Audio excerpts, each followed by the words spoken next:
Each day, the student hunters at Lydia's School of Monsters brave the streets of Atropolis, slaying the demons that crawl through the eye to hell. Each night, the demons gestate, ready to be born anew the following dawn. How can these hunters dispose of the legions before they break the surface?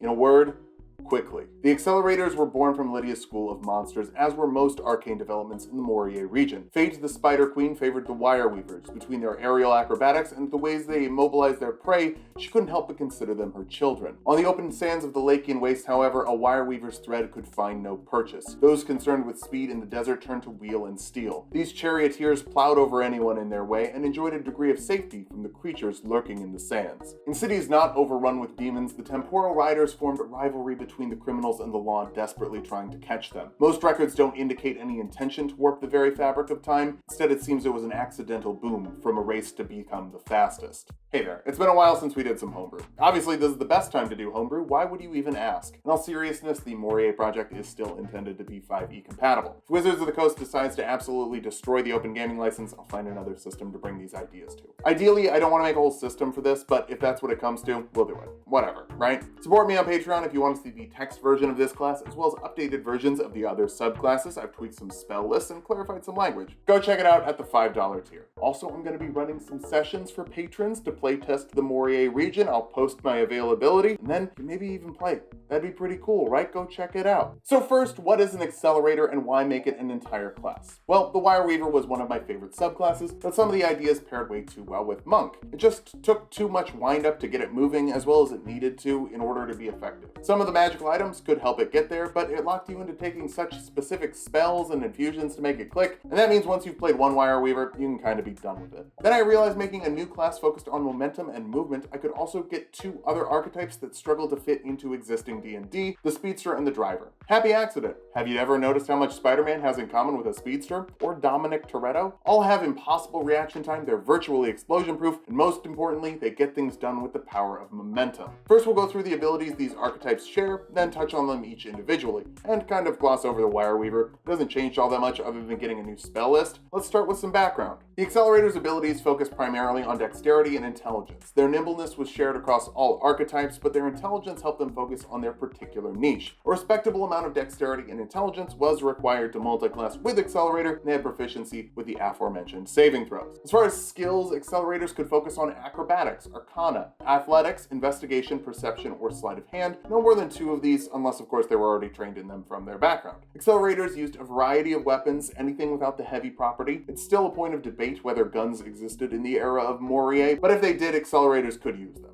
Anything heavier than light armor would slow them down, so none seemed to wear it. Why wear armor if you don't plan on getting hit? To that end, why have a hit die bigger than a d8 if you don't plan on taking more than a d8's worth of damage? The main feature of the Accelerator is combat momentum, and specifically the momentum bonus. For every 10 feet an Accelerator moves on their turn, they gain a +1 to their momentum bonus. Once per round, they can add their momentum bonus to the damage of a melee weapon attack and to their AC against one attack roll. The bonus didn't require their action, bonus action, or reaction. It was just a consequence of their excessive speed. There are a few limits though. Call them speed restrictors. Your momentum bonus cannot exceed your Accelerator level, and will not grow if you're wearing medium or heavy armor or carrying a weapon with the heavy property. It only applies to 1 attack roll you make and 1 attack roll against you per round. If you make an attack roll and then take a move action, that extra movement still increases the bonus applied to your AC, provided the momentum bonus can still increase. All of this speed made the Accelerators travel well, or should I say well-traveled. While traveling great distances at a fast pace, they wouldn't take a penalty to their passive perception score. It's hard to ambush someone who never stops moving. I also never stop moving, so let's move on to the second level where the Accelerator can choose from a few fighting styles. 2-weapon fighting, dueling, and archery are your standard options from the player's handbook. Archery couldn't benefit from the momentum bonus as that's only from melee weapon attacks, but plenty of speedsters like to use their movement to get into an advantageous position before shooting. A new fighting style appears, hand to hand, which lets you make unarmed attacks that deal a d6 plus your strength or dexterity modifier, and you can add 1 to your AC if you're not wearing medium or heavy armor. This was also available to fighters, paladins, and rangers in Moriae. Now I know you're thinking, fighting style at level 2, what is this, some kind of half-caster? And yeah, it is. Let's go over the spell list. I'll just put it on the screen and talk about the types of spells the class gets. Damage spells are limited to thunder, and Accelerator can create with sudden blast of wind or the lightning they could generate with frictional energy. Accelerators were able to channel some of their kinetic energy into healing, though not on mass levels. Of course, there were ways to boost their speed, including teleportation spells, which would apply to their momentum bonus. Third level is where you pick your preferred method of motion, but I'll go into detail on those at the end. For now, all Accelerators have a rapid understanding, letting them read languages they know twice as fast. If you ever need to cram, it helps to have an Accelerator with you. At level 4, in addition to an ability score improvement, Accelerators get a movement surge. Similar to the action surge of a fighter, this allows Accelerators to take an additional action on their turn, but only to dash or disengage. Unlike the fighter, however, they have more uses of their surge, an amount equal to their dexterity modifier per short rest. Dexterity is tied to speed if you're using a homebrew class. At level 5, all Accelerators get an extra attack, but depending on their method of motion, it gets a little bit different. We'll touch on that later once we get into the methods of motion.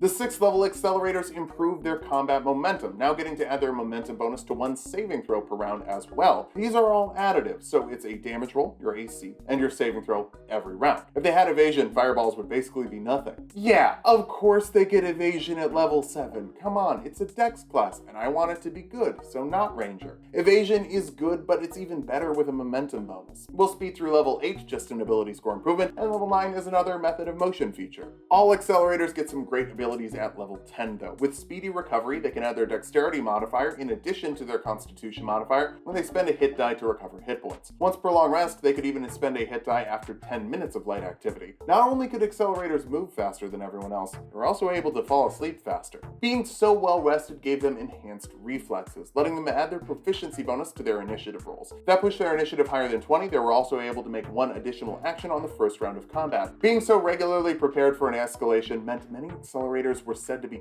constantly trembling. In addition to the variation of extra attack Accelerators receive from their method of motion, at the 11th level they gained flexible attacks, letting them replace one attack per action with a dash action. 2 attacks plus your modifier is good, but maximizing your momentum bonus to plus 11 at this point might be better. It's situational, you gotta be flexible. Level 12 is an ability score improvement that's also flexible, and 13th level Accelerators get keen instincts. That added their dexterity modifier to their passive perception and investigation skills and prevented them from being surprised while they were awake. This was much more of a boon to the state-employed Temporal Riders, helping them search a crime scene with haste.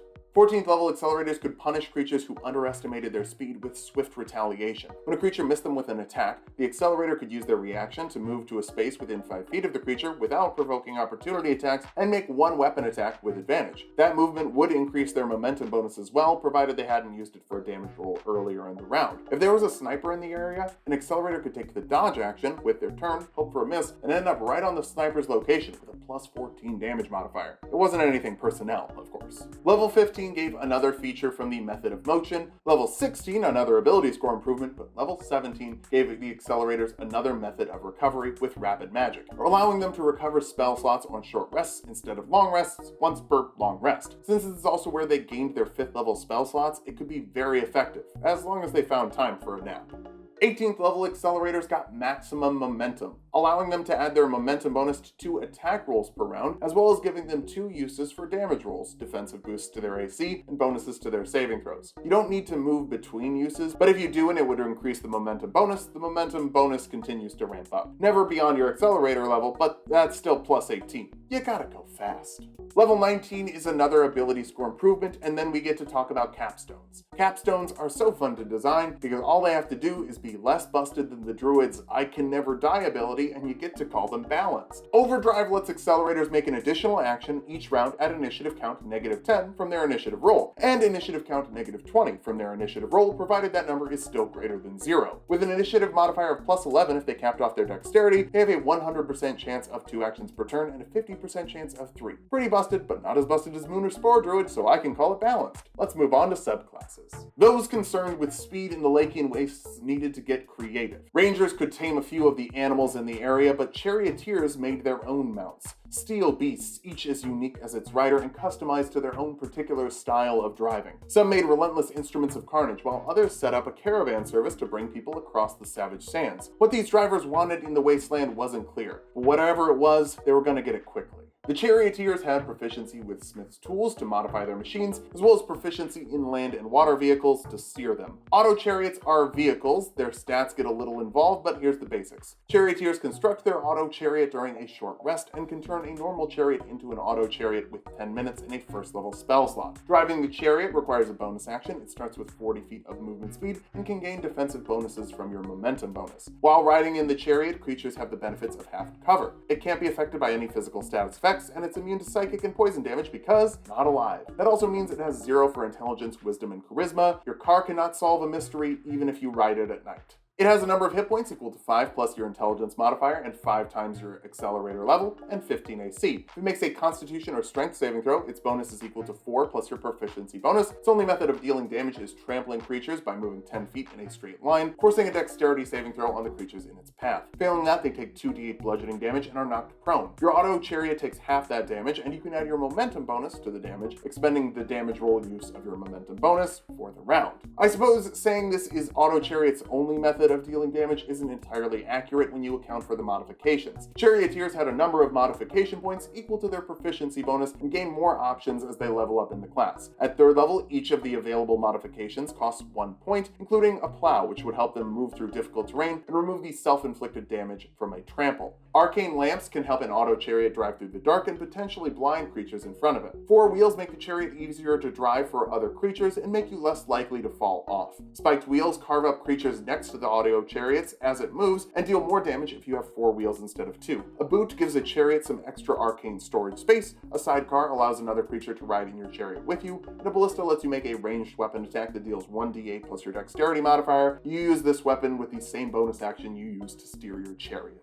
At the 5th level, all accelerators get an extra attack. The Charioteer gets an option to use one of those attacks to move their chariot a second time. This would build the momentum bonus, so it could be more beneficial to floor it. 9th level Charioteers get magical modifications, letting them cash in spell slots to make additional modifications when they build their auto chariot during a short rest. 2 first level or 1 second level slots equal 1 modification point, 1 third level slot equals 2 modification points, 1 fourth level slot equals 3 modification points, and 1 fifth level slot equals 4 modification points. This is also the level Charioteers get options that cost 2 modification points. The protective dome is made up of temporary HP equal to 3 times the Charioteer's intelligence modifier and forms an airtight seal that gases and vapors can't move through. It was a prerequisite for amphibious modifications, giving the chariot a swimming speed equal to its walking speed. If the protective dome is shattered while the vehicle is submerged, it's gonna hurt, so try not to get hit. The chariot has a sidecar and 4 wheels modification. Passenger space was an option, letting up to 4 creatures ride in your chariot and making it a large-sized vehicle instead of medium. Arcanic boosts let them double their chariot's movement speed a number of times equal to their intelligence modifier to hit the nos. The propeller was tricky to implement, requiring the front of the chariot to be empty. It did increase air and water speeds by 10 feet and adds 2d8 slashing damage when you trample a creature. Finally, a cannon of firebolt let the Charioteer cast the firebolt cantrip using their intelligence modifier with the same bonus action they used to steer their chariot. It could also add the Charioteer's momentum bonus using the damage to attack rolls. Apparently it worked on a friction system, gaining heat from the wheels. 15th level Charioteers can craft an arcane caravan, making more auto chariots by spending 3 modification points on a short rest. Only 1 new auto chariot could be made per short or long rest, and the chariot can be restored to full HP by spending 1 modification point. This is also the level Charioteers get to their final modification options. These each cost 3 points. A flying apparatus could take many shapes, but it gave the auto chariot a flying speed. Like the amphibious apparatus, it required a protective dome, and losing that dome would cause massive thunder damage and cause the auto chariot to crash. The wagon of party requires passenger space, 4 wheels, and sidecar, but allows the auto chariot to carry up to 8 party members, becomes a huge size vehicle, and provides 3/4 cover to creatures inside. Combining this with the flying apparatus was a regular occasion, happening roughly every 40 days while attacking some sort of farming village. My record of this is fuzzy.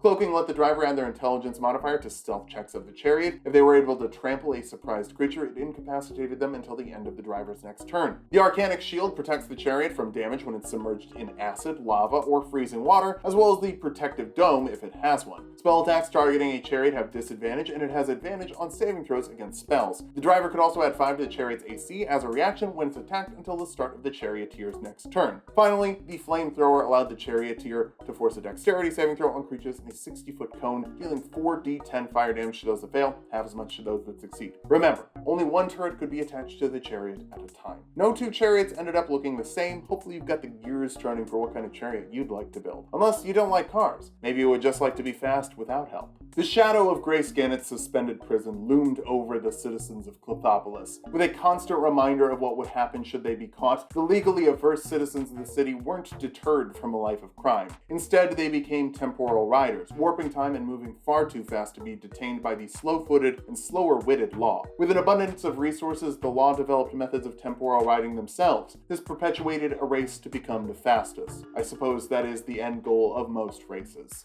At the third level, when choosing the Temporal Rider method of movement, the Accelerator would gain a bonus to their movement speed equal to 5 times their proficiency bonus. This applied whether they were running using a wheelchair, a cane, or crutches. Breaking character really quick here, I just want to be clear that all of the Accelerator abilities should work with a disabled character. I did my best to avoid language specific to running, but if you find a place where I missed that, please let me know. The Temporal Rider is most similar to a Battle Master, getting to spend their weapon attack damage temporal bonus to perform a Temporal Rider maneuver. They could use a number of these equal to their intelligence modifier per long rest without penalty. After that, they would need to succeed on a DC 15 Constitution saving throw to avoid suffering a level of exhaustion. After using a temporal maneuver, creatures cannot make opportunity attacks against the Temporal Rider, and they could learn a number of maneuvers equal to their proficiency bonus. Like the Charioteer, these start simple but become more impressive as the Temporal Rider mastered their speedy craft. If your momentum bonus was 3 or higher, here are the maneuvers a Temporal Rider could perform. With Rapid Fire, the Rider spends an action making a number of melee weapon attacks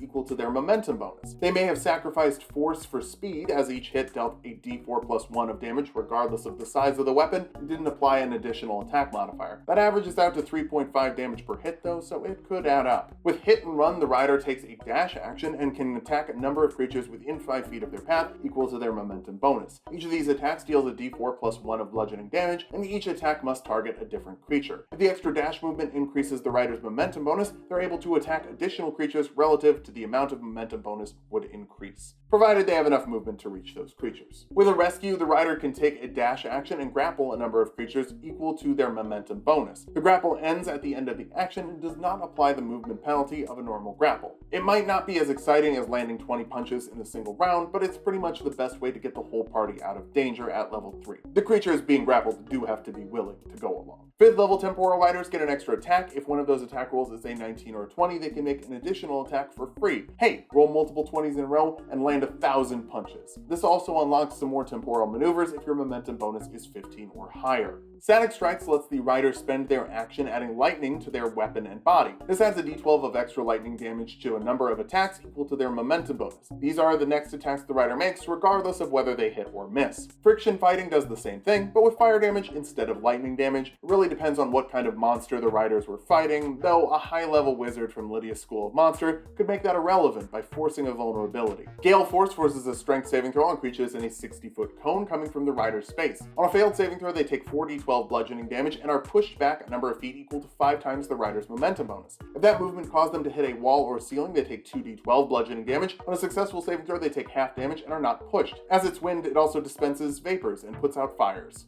9th level Temporal Riders get intangible speed, letting them ignore physical barriers as they move so fast. When a Rider's momentum bonus was 5 or higher, they could move over water or up walls without falling. They could also move through solid objects as though they were difficult terrain. If they ended their turn within a solid object, they're moved to the closest available space within 5 feet of the object, taking a d12 of force damage for every 5 feet of movement that pushed them. For the Thieves of Clethopolis, the ability to simply walk into a bank vault was a real game changer. They could also apply this speed to some new maneuvers, provided their momentum bonus was 9 or higher. With an intangible strike, a Rider could reach into a creature as an action. They make a melee spell attack against that creature, dealing 4d8 plus their momentum bonus in necrotic damage and forcing a Constitution saving throw. On a failed saving throw, the creature would be stunned until the end of the Rider's next turn. It can be a little unsettling to have someone reach into your chest and scramble your organs a little bit. A tornado creates a funnel of wind 60 feet high with a 10-foot radius at its base and a 20-foot radius at the top. Creatures within 5 feet of this vortex make a strength saving throw. On a successful saving throw, the creature takes 4d12 thunder damage and is deafened until the end of the Rider's next turn.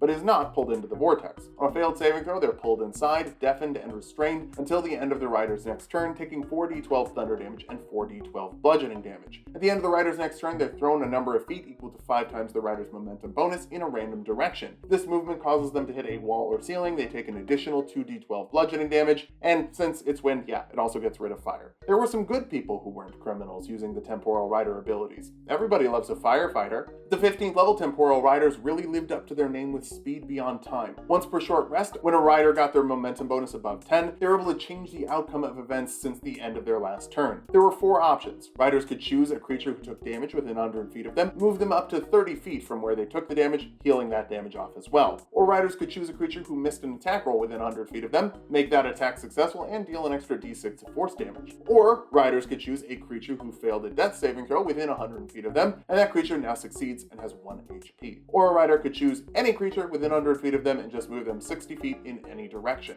If they choose, that creature makes a Constitution saving throw or takes 2d8 thunder damage and are deafened until the start of the rider's next turn, no damage or deafening if they succeed. Temporal Riders can choose multiple effects, use the same effect multiple times, but cannot have more effects than half their momentum bonus rounding down. 6 seconds might not seem like a lot of time, but turning one bad round of combat into a perfect round of combat is going to make people stand up and cheer. The maneuvers a Temporal Rider unlocks here are also capable of swinging things, provided their momentum bonus is 15 or higher. With a dimensional shift, a rider can take a creature within 5 feet of them to another plane of their choice. At the end of the action, the rider decides whether or not they want to return to the plane they began their turn in, and whether or not they want to bring the other creature with them. If the creature does not want to stay in the new plane, they must succeed on a strength saving throw to hold on to the rider as they return. On a failed saving throw, they're stuck in the second plane and must find their own way back. On a successful saving throw, they take psychic damage equal to the rider's momentum bonus and are frightened until the end of the rider's next turn. Most people are afraid of travel, especially when you make them travel into the 9 hells. With a sonic blast, a rider breaks the sound barrier. As an action, the rider deals thunder damage equal to their momentum bonus to creatures within 20 feet of them, and forces a Constitution saving throw on those creatures. On a successful saving throw, they're deafened until the start of your next turn. On a failed saving throw, they're knocked prone or deafened for 1 minute. I would have called it Sonic Boom, but I don't want anyone to remember the Sonic Boom era. The show was underrated though. With a streak of light, the rider moves fast enough to become a brilliant flash. Creatures of the rider's choice who can see them take radiant damage equal to the rider's momentum bonus and have to make a Constitution saving throw. On a successful saving throw, they're blinded until the start of the rider's next turn. On a failed saving throw, they're blinded for the next minute. By the time a Temporal Rider reached this level of speed, the heavens would send a brilliant paladin to remind the people of Clothopolis how dangerous it was to move so recklessly. Okay, we're gonna do Wire Weaver really quick. This is more of a patch notes thing than a whole video. Basically, the spells are new. Entangle and Hunter's Mark for 1st level, Hold Person and Web for 2nd level, Slow and Vampiric Touch for 3rd level, Greater Invisibility and Black Tentacles for 4th level, and Hold Monster and Animate Objects for 5th level. Animating objects for a place to grapple your cables.